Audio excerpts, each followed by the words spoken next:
role. And so I just want to kind of start this presentation with a little bit of a story. It's going to kind of tie into a lot of the slides that I'm going to go over. So if you're familiar with New Braunfels, or if you're not, one of the things that makes New Braunfels rivers famous in a sense is that we have a disposable container ban, or a can ban. And so that is a law that's put in place that doesn't allow for tubers or people on the water to bring food or beverages in a disposable container. They have to bring it in a reusable container. So I want to set the stage for you. All of this was voted on by our city council in 2011. So everybody think back to 2011. You didn't have your stainless steel cups then. You maybe had like your plastic Nalgene water bottle, like if you were really lucky. But taking and toting around your reusable containers was not something that was as commonly done in 2011 as it is now. So the rule was not super popular. There was a lot of contention around it in the community. And so it kind of brought these ugly forces up where people wanted the rule and didn't want the rule, and there was a little bit of discontent between those two parties. So long story short, the rule goes through some litigation. It goes away for a few years. It comes back in 2017. So we re-implement the ban in 2017 in November, so after the river season. And this story is going to kind of show you how we do storytelling in New Braunfels when it comes to the river. It was really important to us when we re-implemented the ban that we owned the narrative and we made it a positive experience for tubers. We didn't want to have that experience where people were fighting and uncomfortable and not working well together again. And so in 2017, we all met with our river outfitters. We came up with a plan, and one of those big key speaking points was that we weren't going to call it the can ban anymore. The can ban was ugly. The can ban wasn't great. Nobody liked the can ban. The government didn't even like the can ban. But the disposable container ordinance, hey, is like a lot better. So it doesn't sound better. It's not as trendy, but it's more accurate. We had problems with people going, well, y'all have the can ban here, and I have all my totes of Gatorade bottles, and those aren't allowed either. And so then we have frustrated customers, and we had a lot of discontent when we used that word can ban. So the story I wanted to tell today was just about how we reframed that reintroduction. We took it from something that was contentious, that had caused divide in our community, to rebranding it that's something we could all work together on and that we could support one another in. It used to be a joke around our organization that people would say like, well, if Amy catches me say the can ban, she's gonna give me the look. And I'm like, yeah, I'm gonna give you the look. Because it's a collective effort for us to own our narrative and to reframe how we want people to think about our river. So I'm gonna ask you a couple of questions that I want you to think about while I go through my presentation. And the reason I'm asking these questions is because this is what's worked for us here in New Braunfels. What's the narrative of your river? When you talk about your river, or when people talk about recreation on your river, is it a really dramatic story? Is it like, oh, the tubers are coming and they have the stripper pole and they're all frying turkey legs on the tube? Because that happens every once in a while, you guys. It happens in New Braunfels like once every blue moon. But it's not what our story is. It's not what the river is all the time. And so it was a collective effort and an intentional effort to reframe how we talk about the river and the recreation there. Who are your key stakeholders? Are you working with your river outfitters? Are you working with your private property owners? Are you working with people that have access to the river? Sometimes those relationships are really difficult. And so I understand that, and yet I want to encourage you that those are the relationships that are worth pursuing. When I first started in my role, I had a lot of stakeholders who I needed to be able to work with who did not want to work with me. And I mean that they did not know me, they didn't care who was in this role, they were not interested in meeting the river manager for the city of New Braunfels. And so it took a lot of time to build those relationships that we would have mutual respect upon one another. And now I feel like I can call just about anybody and say, hey, I need this, or hey, what are you seeing? And I can get an honest answer back, and I can get cooperation. And then last, what kind of data can you collect to help you tell your story? I'm like a data junkie. I mean, I could like collect data all day long to where it's like unusable data. So you have to find a scope. What's the data that you need to be able to help you tell your story? We collect a lot of data on our visitor use, on our trash collection, all kinds of stuff. I can run off percentages all day long. And so you have to find the data that's useful, but I want you to be thinking of those things as we go through this presentation so that you can implement them when you go back home. So I want to set the stage. We have 2 rivers in New Braunfels, but this presentation is mainly going to focus on the Comal River. We have about, I would say, 80% of our recreation, if not higher, is on the Comal River in New Braunfels. It's a spring-fed river from the Edwards Aquifer, which means it's beautiful. It's super clear. It's about 70 to 72 degrees year-round, and it's a very small river. It's just under 2.5 miles, and only about 2 miles of those are open for recreation.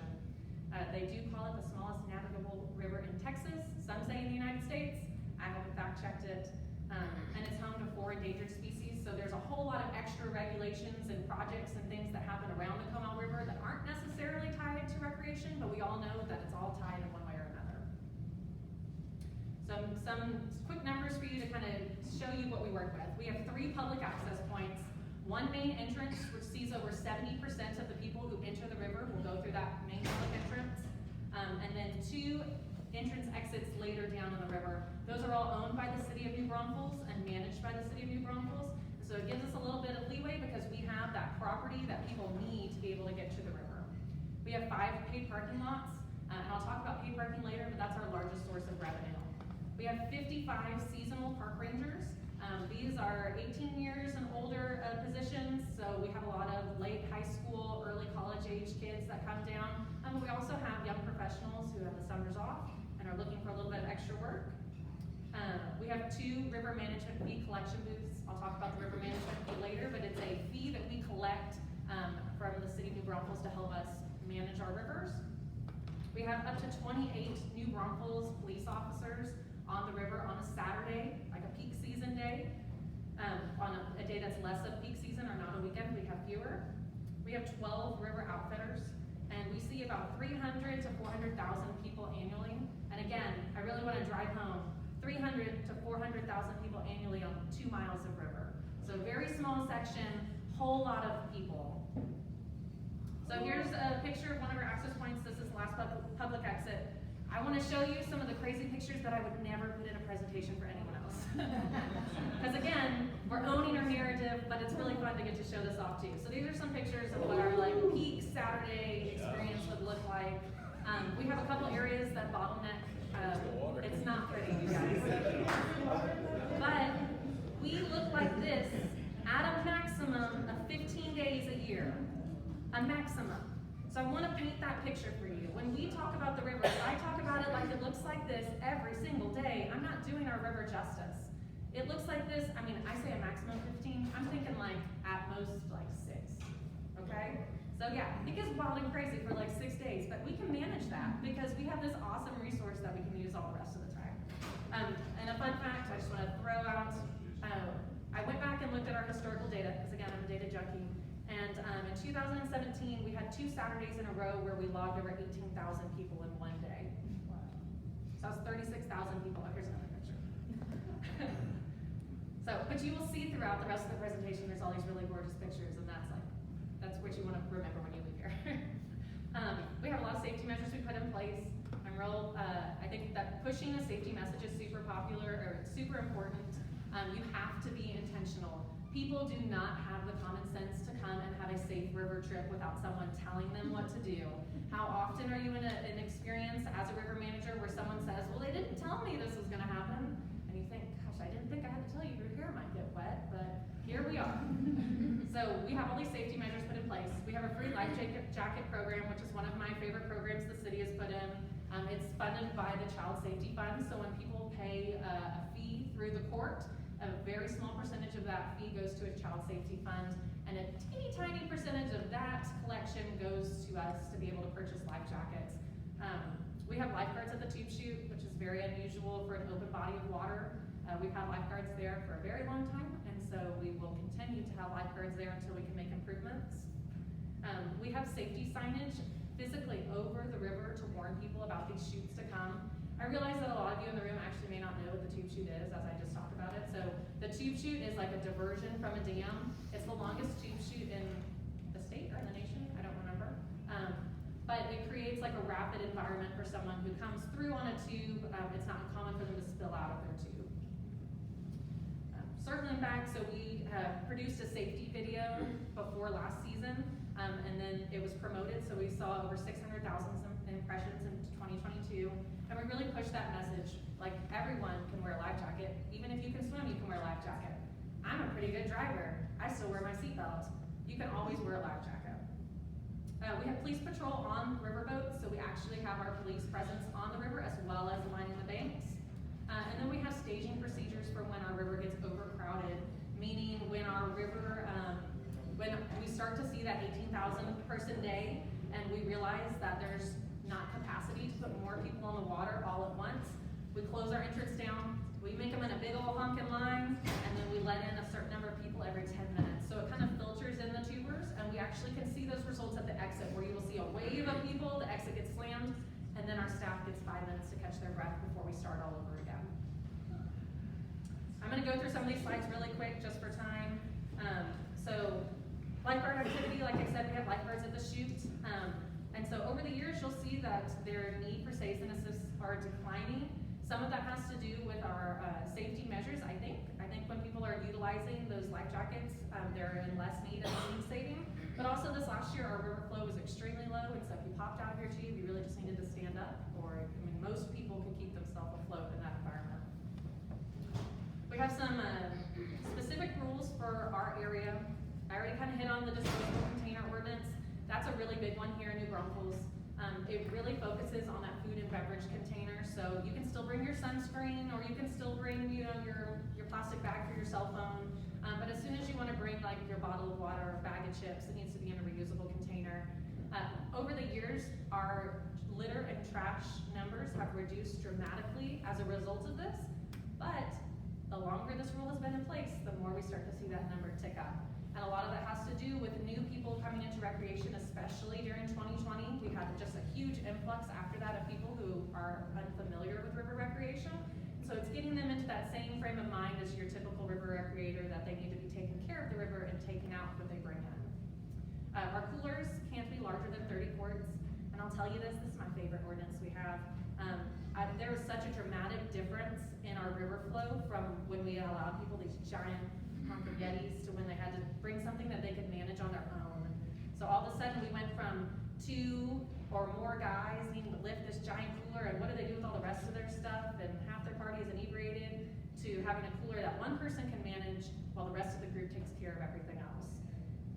No glass, no styrofoam, no tubes over 5 feet in length, technically for the tube chute so that they can fit in, but it also just causes a real big crowding problem. No volume drinking devices. No containers under 5 ounces. So again, like big Jello shots, you don't want little lids of plastic containers floating all over the place. There's rules on noise devices. They can't be heard over 50 feet when they're on the river, and that's because most of the Comal River is lined with private residences. And then no jumping from bridges or overpasses. And so sometimes we joke that there's no fun. But the reality is our environment is super cool. You can follow the rules and you can still have a great time. But there are a lot of rules that you need to know, and so it's helpful for people to come prepared. So how do we fund all of these things in New Braunfels? We are part of, the City of New Braunfels, a municipality, and so there's a separate part of our budget that is called the River Fund. It is specifically for direct revenues and expenditures, meaning maybe like my boss, their salary is not charged to the River Fund because they are an indirect result of revenue expenses, but mine would be charged to the River Fund. And so we show a little chart year after year that shows how our revenues and expenditures are either getting close to matching or exceeding. When I started in 2016, the general fund was having to cover about $250,000 annually to the River Fund to keep it afloat. And so over the years, we have worked in the right direction so that it can be self-sustaining. And the main ways we've done that is the river management fee. It's a $2 river management fee on weekends and holidays only, from Memorial Day weekend to Labor Day. You're really zeroed in on that peak season. And about 22% of that is collected at our gates at the entrance by our staff. So anyone who comes with their tube will pay that river management fee. And then the other 78% is collected by the outfitters and then submitted to the city. If a resident wants to come, which I think a lot of you will encounter something like that when you try and pass a fee, we give residents a free pass. All they have to do is show us their little ID, they get a free wristband, and they're on their way. We make those passes good for 3 years to try and make it as convenient as possible. We use a wristband system to ensure accuracy. So we use wristbands like a consignment basis. Outfitters will place an order, they'll receive their wristbands, and we'll record the number that they have, and we'll kind of go over this at the end too. And then at the end, whatever wristbands they haven't turned in, then they would owe us the $2 for the guests that used that wristband. Parking has grown to be our #1 source of revenue. I'll tell anybody who listens, paid parking is the way to go. If you have an opportunity to charge for parking, it does take staff to do enforcement, but the revenue is, for me, a little bit easier than doing the wristband system. We charge paid parking from May 1st to Labor Day. Our fee ranges from $10 to $30, depending on what lot you're in, depending on how close you are. And it ranges from being 7 days a week to being just weekends or weekdays. It's different by the lot. So last year we brought in $547,000 in paid parking from May 1st to Labor Day. Residents, again, get a free parking pass, but only for 4 of the lots, not for the main lot, which the main lot brings in probably about $490,000 of the revenue, maybe a little less than that, maybe $475,000. So it's kind of the cash cow, and we protect the cash cow. We use Park Mobile for online payment, so we don't have to actually collect and do cash transactions. And our park rangers last year wrote 3,997 notices of violations of parking tickets. And so when you think about that, if they were $20 parking tickets, that's about $80,000 in lost revenue. And so one thing that's different than the word model than ours is that if a citation is written and it goes through the courts, then the revenues and expenditures do come back to the river fund if it's tied to a river-related citation. So for river cleanups, we have a river contractor. He picks up trash bags that are in the trash cans. He picks up litter, and they do scuba. I don't bring up the trash number here because if it's put in a trash can, I don't really care how much it is. I don't care if it's 1,000 pounds or if it's 100,000 pounds, as long as it's in the trash can. So the numbers that are really important to us that we look at are those litter totals and the scuba. And so again, like I talked about, year after year, that total starts to climb. In 2018, that would be the first year that the disposable container ordinance was re-implemented. So there was a drop from 2017 to 2018, but you'll see over time that those numbers have started to climb with a dramatic increase last year in litter. When we go back and look at litter locations though, a lot of it is in our parking lots and a lot of it is on our park property. And so one of our assumptions is that it's people pouring their disposables into their reusable and then just littering the disposable on the land. So that's something we're gonna be looking at this year to try and address. We have a river advisory committee, and that's the group that I work with closely. It's a group of 7 volunteers. They make recommendations to staff and to the city council, who would then approve or make new ordinances. This was a necessity early in the day. It was a necessity years ago because of how confrontational the river environment was. And so over the years, this committee has really helped to smooth over and bring everybody together so that we're all working together in the community. It's made up of 3 people who profit essentially or work in river recreation. 1 rep from our Parks Board, 2 citizens that are at large, and 1 citizen that lives on the river. And so this is a really great group of stakeholders that can bring points of view from all these different areas of our community. And then when we can work together to come up with a solution that we would recommend unanimously to the city council, it's pretty hard for them to not pass that through. So now I'm gonna move into data collection, because again, I love data. And so one of the things that we use in New Braunfels is SmartSheets. We have to collect data from all the river outfitters. They have lots of reporting, monthly reporting, and seasonal reporting. And so we use something called SmartSheets to try and help us to collect that data and use it, and put it in a usable form. Our data is used to help us make staffing decisions. It helps us to move around where our contractors are gonna be located, or how many police officers we're gonna need for this next weekend, and how we would justify budget requests. So I'm gonna kind of walk you through how we use SmartSheets. Our outfitters each have their own individual portal. So each outfitter gets a link. They can go to their portal and I can upload whatever links, forms, or documents that I want them to have accessible. We can lock certain ones if they want to give it to all their staff, but we're going to lock some that have more sensitive information that only the owner can view or something like that. There's all those sorts of capabilities. So there was a question in the last group about transportation, and so that's a big thing here in New Braunfels. Each outfitter has their own shuttle service in a sense that's tied to their recreation. And so we have our shuttle permit renewals, their inspections. So when we have our fire marshals go out and do inspections in the field, it's automatically uploaded right to that outfitter's portal so that the owner can see what the driver has received as an inspection report. There's a calendar for our wristband colors. They can order their wristbands on there, they can return their wristbands on there, and then they can fill out all their reports and see their statement for the end of the year. What do we see, or what do we use SmartSheets for internally? We do our shuttle inspections, so the actual inspection form is on SmartSheets. We do all of our wristband tracking. So when I talked about that consignment wristband system, it takes a lot of tracking, and you have to be meticulous in order to make it work. Because if I'm not tracking how they ordered their wristbands out, how am I gonna know how much they owe me at the end based off what they return? It's a centralized location for all of our staff across the organization to input their river-related data.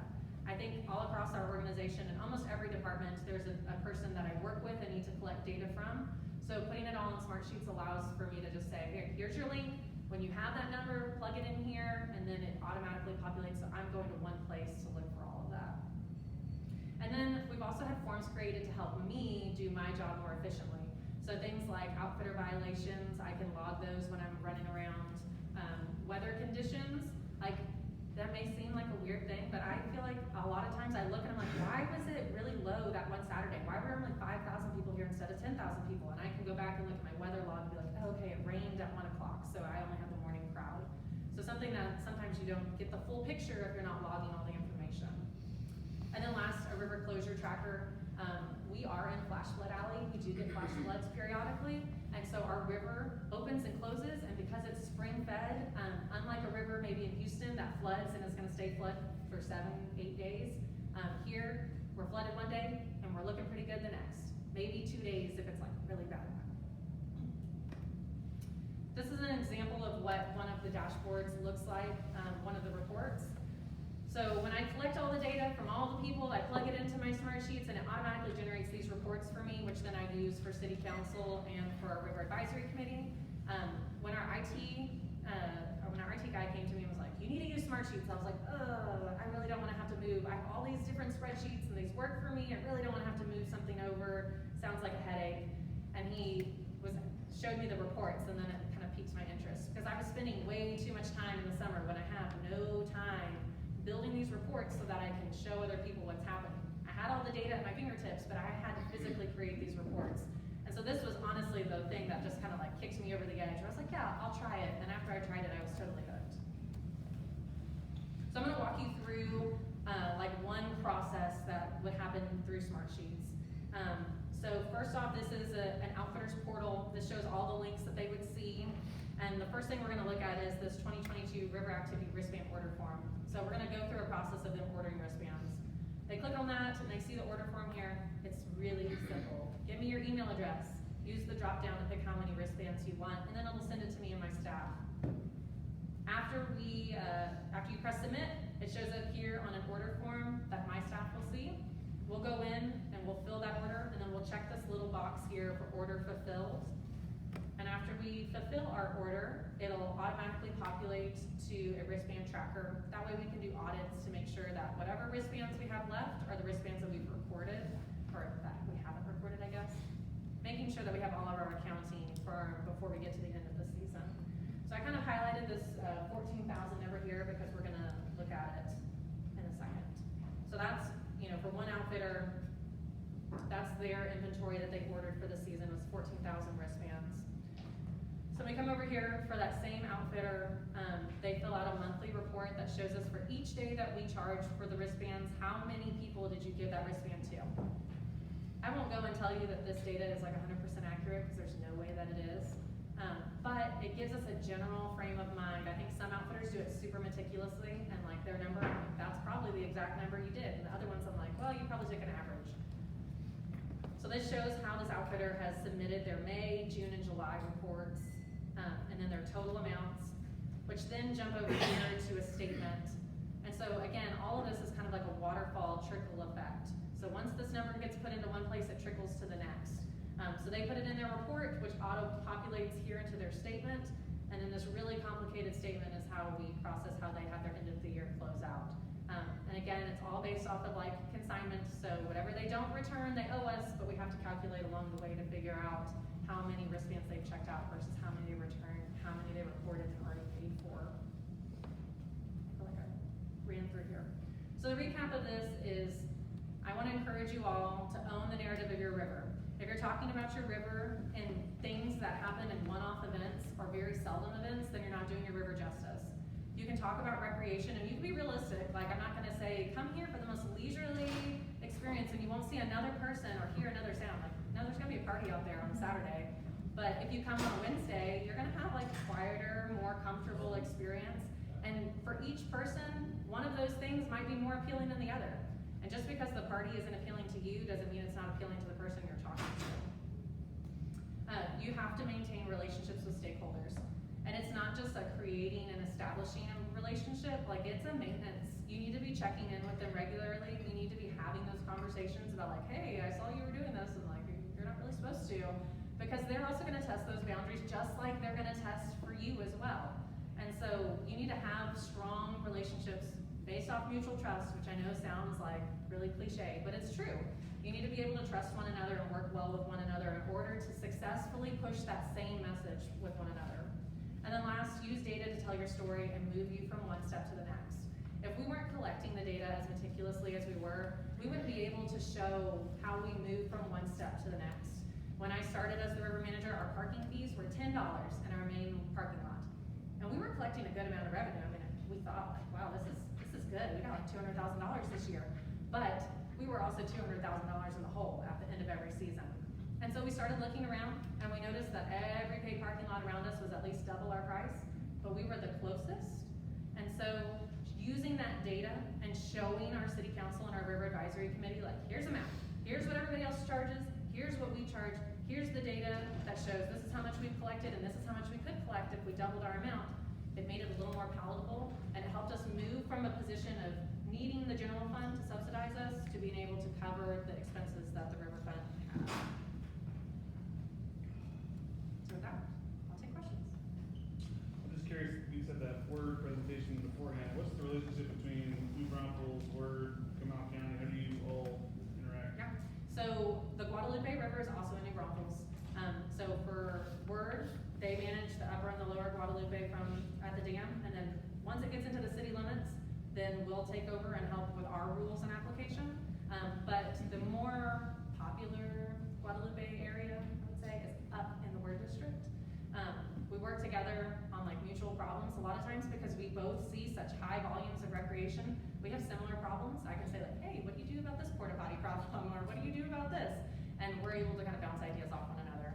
So as far as like working relationship, we have a great working relationship and we're good to help one another, but we don't have to manage the same people, if that makes sense. There's not a formal kind of river management agreement between entities? We're not managing the same areas of river. Okay. So where his area ends, my area begins. You wanna jump in? So if anyone wants to come to our 1:30 presentation, Yes, that's a great exactly what it's about, is the two of us talking about how we work together and how we work differently. Yes. I didn't see accident reporting in any of that data collection. Where does that fall? Only if somebody responds? No, well, we do have, I didn't put it out here, but we do record the number of times that EMS has to respond to an incident, if that's what you're specifically asking on. And so we do record that data, just wasn't in this presentation. What does that look like? A tiny fraction of 1% or 1%? As far as like an actual incident, it would be less than 1% of our Sure. visitor use. So we realistically may have one on a bad year, 2 fatalities a year. And I tell everybody this, that in our area, there's often a slew of extra circumstances that go in towards that happening. Do you necessarily know if somebody broke their ankle or collarbone? If they call EMS, we do. Or if they needed assistance from a park ranger, they will file a report for that as well. I came a little late, so sorry if I missed this, but when I talk to or hear management agencies in my region talking about implementing fees for certain stretches of the river, one of the things that I'm getting worried about is that those fees might be prohibitive for certain folks who want to access the river. So is that something y'all run into? And if so, do you have any creative solutions to make that not so? So that was actually one of the big things when considered on like how much this fee should be. Currently, that fee is only $2 a person, and it's only on weekends and holidays. And so there's a way for people who want to have river recreation and don't want to pay for it. They can come on the weekdays. They can go to our Guadalupe River parks because there's not an access fee there. Or they're a resident in New Braunfels and they get a free pass and they can come on the weekends as well. So we built in those measures, and that is a discussion that they had when they set the fees. We're not looking to price out people or families from being able to come, but we do see that in areas where we charge this $2 fee, which is like couch money, like there's so many fewer problems there than what we see in our areas that are free. And you can see our cute little resident passes. So each of our residents are eligible to get one. It's good for 3 years. They get their little picture on them and they can bring them up to the booth. Mallory actually uses hers. I feel like most of the residents that get one actually don't come because most residents in New Braunfels are coming on Saturday and Sunday.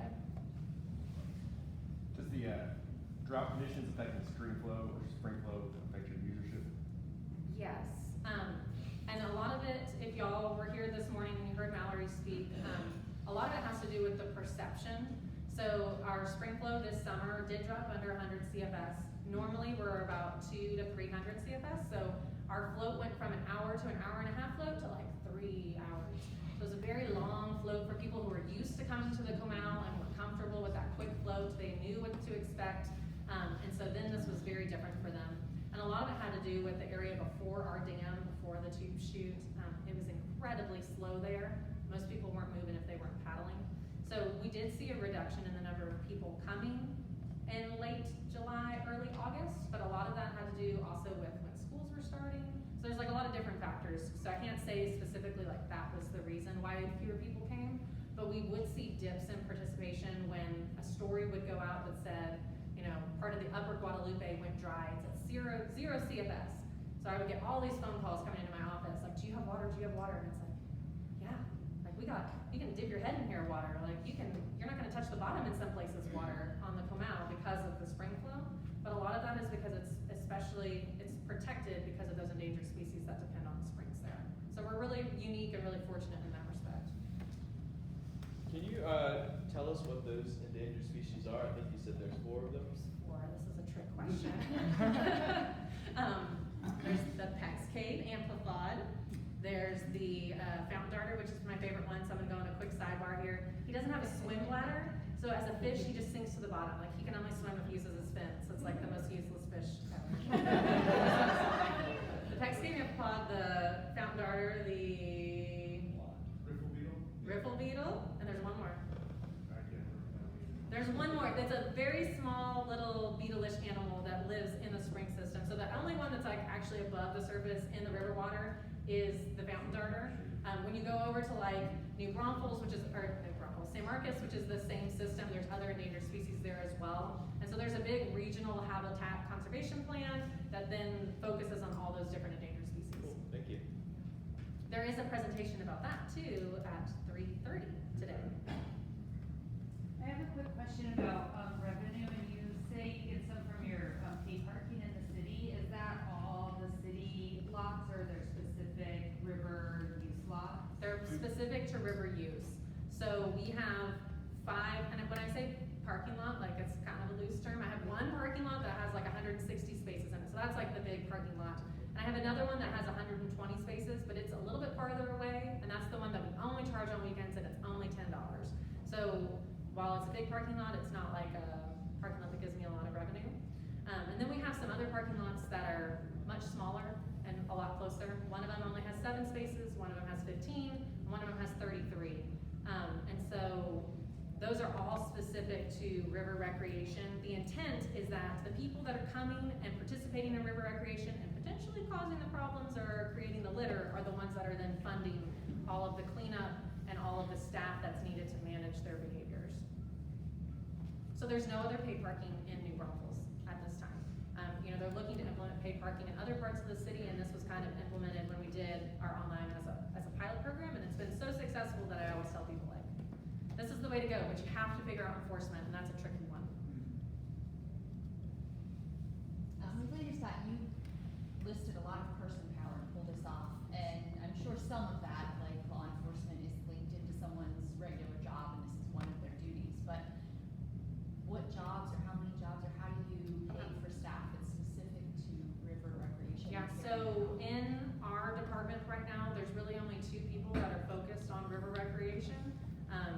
myself and then a part-time employee. And then we have New Braunfels police officers, so within our municipality that work on the river, but they are working in overtime slots, so it's not part of their regularly scheduled hours. It's something that's extra overtime hours, so it's a lot more expensive, and all of that is a direct expense to the river fund. And then we also have those 55 seasonal park rangers. We also have a few full-time staff park rangers that are here year-round, and one of those positions are fully funded by the river fund as well. And so the way we raise the revenue for that is through shuttle permit fees, fines and forfeitures, the river management fee, and paid parking.